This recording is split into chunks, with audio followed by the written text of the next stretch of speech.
Bureau of Fire Protection, Aurora Province in Action. BFP, Aurora Province in Action. Ating po mga kaibigan nakapanayam ang mga napakahuhusay na bumubuo ng Bureau of Fire Protection sa lalawigan ng Aurora. Sa pamamagitan po ni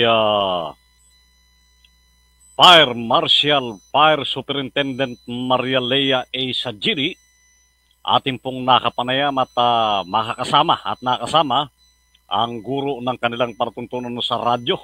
Wala pong iba kundi si Bureau of Fire Protection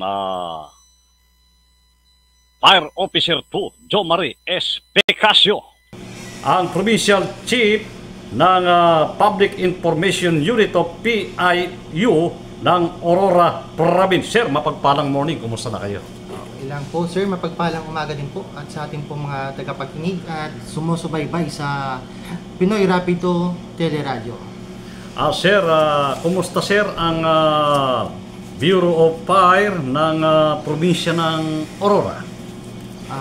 Mabuti naman sir, katunayan sir ay katatapos lamang po ng ating naging deployment. Ating UDAS, ito po yung tinatawag namin na Upland Kaluluwa 2025. Naging maayos naman po yung ating activity. Yes, sir. Kumusta naman sir yung mga pamatay sunog natin? Kondisyon ba? Wala bang nakakaberya? Mabuti naman po sir.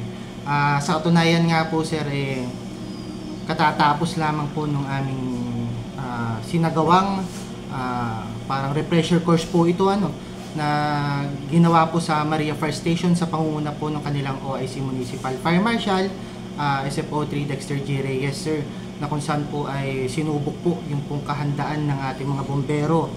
Layunin po nung initiative na ito sir ay mapanatili po na handa ang ating mga bombero at ganoon na din po ay mapaghusay at madagdagan pa po yung kaalaman nila sa mga operational procedures, kasi kasama po dyan sa ginawa nilang refresher course po ay yung pong ating firefighting operations.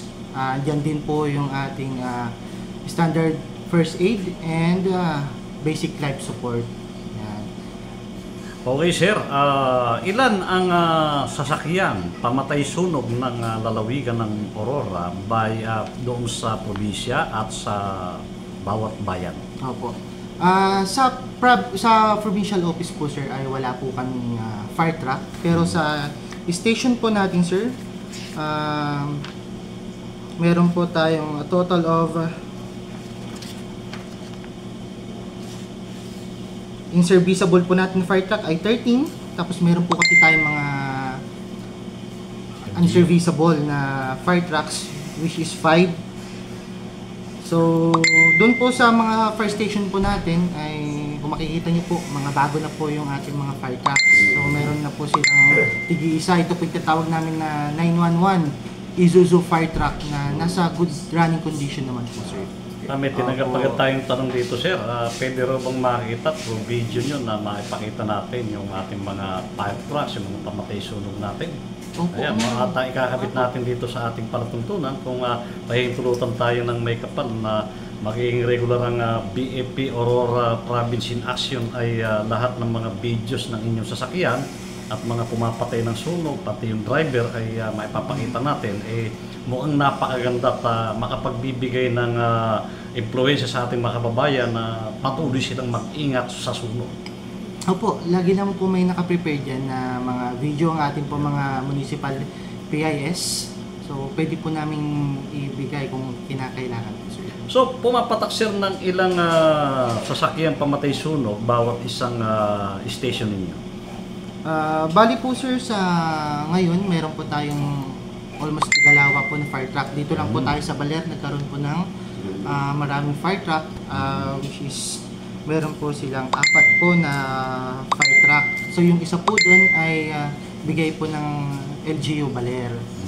Yan. So sa lahat po, tagdadalawa po ang ating fire truck.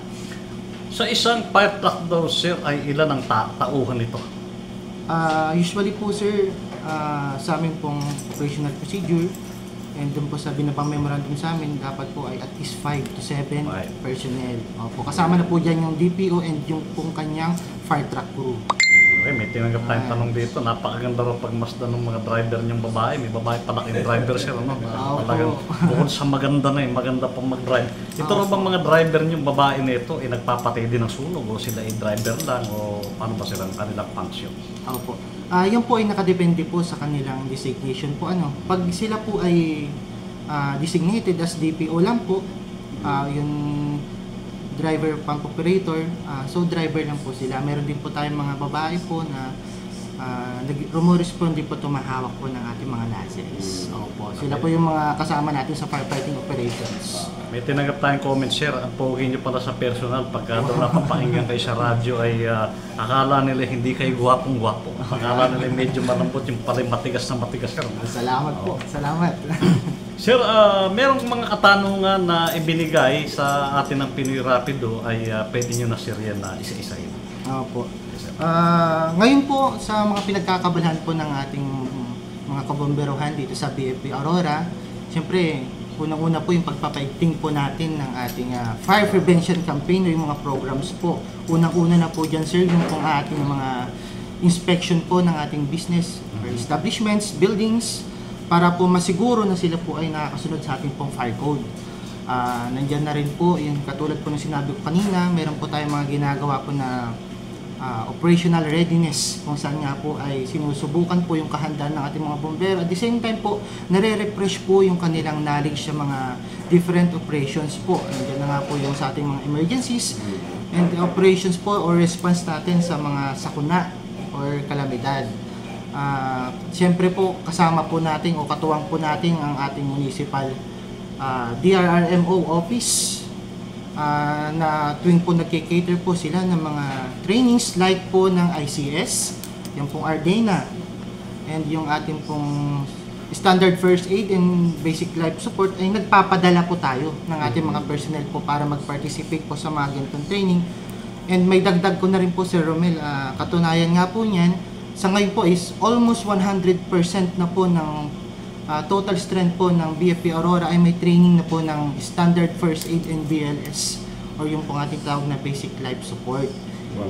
So sa ganito po mga trainings ay nadadagdagan po mas nagiging equip po yung ating mga personnel upang rumuspondi po sa iba't ibang klase po ng sakuna. Yan dahil hindi lang naman po ang sa fire prevention or fire suppression po nagfo-focus ang ating DFP. So lahat po yan sakop natin sa mga emergency response, disaster response. Yan po. And at dagdag ko na rin po sir, yung pong isa po sa aming mga layunin po ay mas marami pa pong maabot na kumbaga mas marami pa po tayong maabot na tao sa pamamagitan po ng regular posting po natin ng safety tips. So hindi lang po ito patungkol sa kung paano po tayo makakaiwas sa sunog, kundi kasama na rin po dito kung ano po ba yung mga dapat nating gawin or mga paalala po upang maging ligtas po tayo sa panahon po ng sakuna. So makikita po natin yan dahil Sir Romel, alam po natin na ang trend po ngayon, ano po, yung po Facebook Reels, TikTok, yan. So meron po tayo nagiging engagement sa mga different social media platforms para po mas marami po tayong maabot at makatulong po tayo sa ating mga kababayan. Meron daw bang yung requirements sa mga negosyo, bahay, residential, bodega, church at building establishment? Ano yung mga requirements na ito sir para sila ay inyong pahintulutan na pag hindi nyo pinayagan ng kanilang requirements ay hindi ba sila pwedeng mag-operate ng kanilang o meron ba silang kakaharapin? Opo, tama po yan. So bago po tayo mag-operate ng mga ganitong mga business or kahit po sa mga building establishment natin, bago po natin ito magamit, magkakaroon po tayo sir ng proseso na tinatawag. No? So, i-apply po yan sa mga kanilang municipal fire station at doon po i-assist po sila kung ano po ba yung mga kailangan. Meron po silang mga sasabihin doon, checklist na kailangan po nilang i-present. And after po nun is pupuntahan po ito ng ating mga bombero para inspect kung ito po ba ay compliant doon po sa ating fire code. So, pag hindi po siya compliant, sir, bibigyan po siya sa ng notice to comply, ganyan. And yun nga po sir, gaya po ng sabi nyo kanina, pag hindi po sila compliant, syempre po hindi po natin sila pinapayagan mag-operate. Yan. So, meron naman po siyang binibigay ang BFP po na grace period para po makomply po itong mga ito. Pero pag yun nga po, pag hindi po siya na-comply, for the safety po ng ating mga gagamit nito o yung titira dito at yung po mga clients natin na pupunta dun sa building na yun is magiging safe po.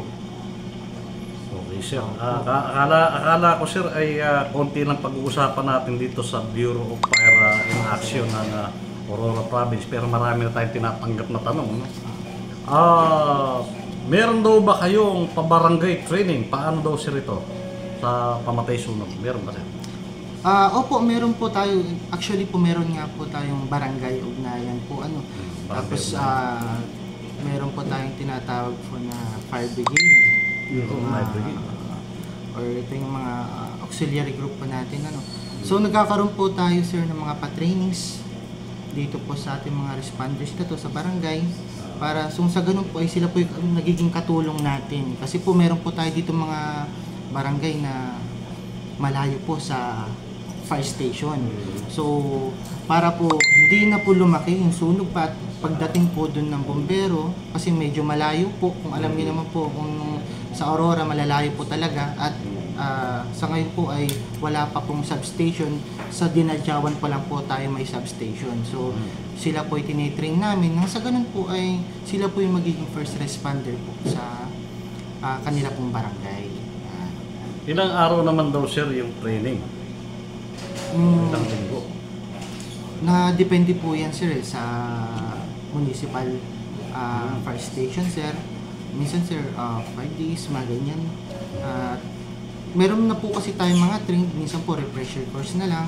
At meron din po tayong ginagawang Barangay Fire Olympics na kung saan po ay makikita po natin kung sila ba ay handa pa din na responde sa mga ganitong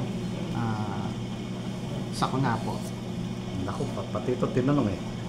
Meron daw ba, sir, pa-uniforme yung mga nakakapagtapos ng inyong seminar sa barangay ng BFP? Mula po sa BFP, wala po, sir. So, binibigyan lang po namin sila ng certification or ID. Binibigyan po tayong ID sa nila. Yung uniform po, sir, meron naman po mga LGU na nagpo-provide o nagkakaroon po sila ng LGU, ng mga uniforme from the LGU na po yun, sir. Mayroong mabigat na tanong, sir, dito. Tungkol sa paputok, sir, ano ang aksyon ng BFP Aurora? Opo, nalalapit na nga po pala ang ating Kapaskuhan at yung ating bagong taon. So, nangyayari po kasi yan is bawal po talaga ang paputok. So, meron po tayong mga designated area para po sa ating mga fireworks display. At the same time po, yung pong ating mga fireworks vendor ay kumukuha po ng clearance yan or certificate. So, pag meron na po tayong mga stall ng fireworks, ay pinupuntahan po ito ng BFP para po i-check or inspect po kung kompleto po ba silang papeles or permitted po ba sila na magbenta ng fireworks. At the same time po yung pong ating mga fireworks display or yung pong ating mga area kung saan pwede lang po magpaputok, meron din pong pinukuha yan, sir, clearance. May nangyari na raw ba, sir, sa Aurora Province na nagbigay ng clearance ang BFP sa mga nagtitinda ng paputok, pero may nangyari pa rin putukan na nagresulta ng damages? Sa ngayon po, sir, last year wala naman po tayong naging ganyan na insidente sa Aurora. So, dito po sa Aurora Province, masugid po yung ating mga bumbero sa pagdating sa mga ganyang bagay siya. Kaya last year or for the almost 2 years po, wala po tayong naging insidente ganyan siya. Okay, sir, sa mga record na hindi malilimutang naganap sa lalawigan ng Aurora na mga nasunog, ay maaari niyo ba, sir, daw ibigay yung mga nasunog na napatay at ano nangyari? Meron bang mga nagkaroon ng damage? Sa sunog, halimbawa, sir, nung nakaraan ay may sunog dyan sa may baler, no? May buhangin ba yun? Gabi.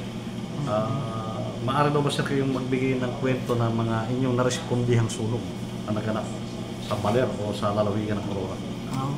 Bali sir sa pagnamun natin. Siguro, pwede nating i-send na lang sa akin sir at pa-plus na lang natin doon sa Opo, yung details po kasi sir is asa municipal yun naman. Opo, yung municipal station. Saka yung kanilang details ng responde is kami po kasi yung report nila send lang po namin sa region. Sa tingin ko naman po magiging maganda po yung ating programa kung sakali po na ito po ay mag-materialize. Kasi nga po ay aim din po namin o layunin din po namin na maabot po ang mas maraming tao sa pamamagitan nga po ng ating Tri-Multimedia. Hindi sir po. Opo, actually po, katunayan po niyan ay ang ating po mga municipal fire station po ay lagi pong handa sa mga ganito pong mga programa. So, nagpa-participate din po tayo sa mga interview. So, sa tingin ko po ay magugustuhan po nila kung sakali man po sila ay hindi rin po makakausap. Kasi po yung pong mga activities ng station ay masasabi din po nila. Sir, baka meron kami hindi na itanong na karapat-dapat namang malaman ng ating mga kababayan sa lalawigan ng mga Aurora, sa mga tiga-Aurora na nasa loob at labas ng ating bansa na nanonood at nakikinig ay sir, nasa inyo ang pagkakataon. Opo. So, Sir Romel, nalalapit na nga po ang ating Kapaskuhan at ang bagong taon. Kaya po, nandito po ang BFP na patuloy pong nagpapaalala sa ating mga kababayan na maging ligtas po sa pagdiriwang po ng ating Kapaskuhan at ng ating bagong taon. At paano po natin ito gagawin? So, maging mapanuri po tayo sa pagbili po ng ating mga pailaw, Christmas light, dahil po makikita po natin mga kababayan natin na may kanya-kanya na pong decoration sa kanilang mga bahay. Meron na po silang mga nakasinding Christmas lights. So sa pagbili po ng ating Christmas light ay tignan po nating mabuti kung ito po ba ay may tatak po ng Philippine Standard o yung PS at yung pong Import Commodity Clearance o yung ICC. So sa ganitong paraan po, pag may tatak po siyang ganito, masisiguro po nating ligtas po yung ating mga bibiling dekorasyon o yung ating pong Christmas light. At lagi po nating tatandaan na tuwing aalis po tayo ng bahay ay wag po nating kalimutang hugutin o patayin po yung ating mga dekorasyon o yung mga ating mga pailaw pag aalis po tayo ng bahay. At lagi po nating tatandaan na sa pag-iwas sa sunog, hindi ka nag-iisa. Thank you, pambuhay ka sir. Thank you po.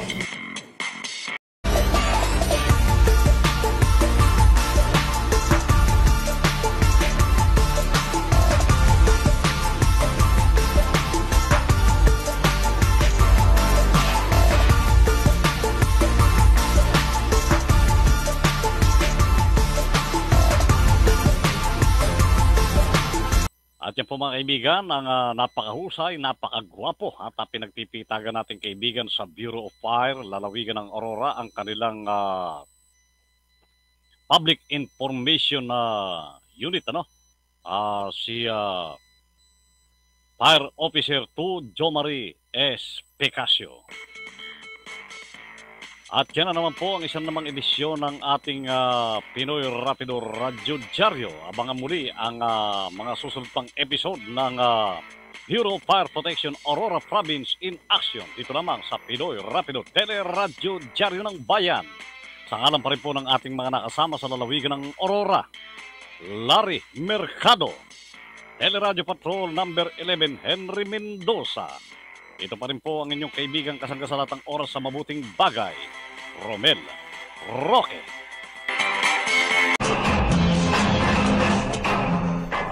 Sumainyo ang Pinoy Rapido Radio Diaryo. Makinig muli sa ganito ring oras at himpilan. Dito naman sa Pinoy Rapido Intermedia Philippines at Prima 108 FM. Yung tagapagbalita, Romel Roque. Ito ang Pinoy Rapido Intermedia Philippines 108 FM. Offline and online teleradyo broadcasting. A social media network, live radio, TV production, modern high technology broadcast media. Simultaneously on 108 FM radio, Seno Prima 108, Facebook Live of Pinoy Rapido Teleradyo, and YouTube Live of Pinoy Rapido Teleradyo. kauna-unahang gumagalang live online radio TV sa bansa na clear na napapalabas ang audio sa radyo, maging sa cable TV and other TV channels. Anywhere, kahit sa bundok, lugar na walang kuryente basta may baterya at signal, mapapanood live, natatanging broadcast program na dire-diretsong mabilis, walang patid, walang bagal, walang ikot, no buffering. Pinoy Rapido Intermedia Philippines Offline and Online Radio TV Broadcasting Social Media Network.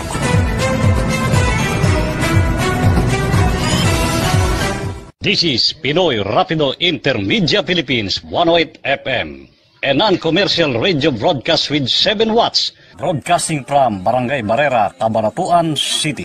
Mula noon hanggang ngayon sa mahigit na 10 taong paglilingkod sa bayan, mula sa Pinoy Rapido Diaryo ng Bayan, Radyo Diaryo at live streaming para sa Pilipinas.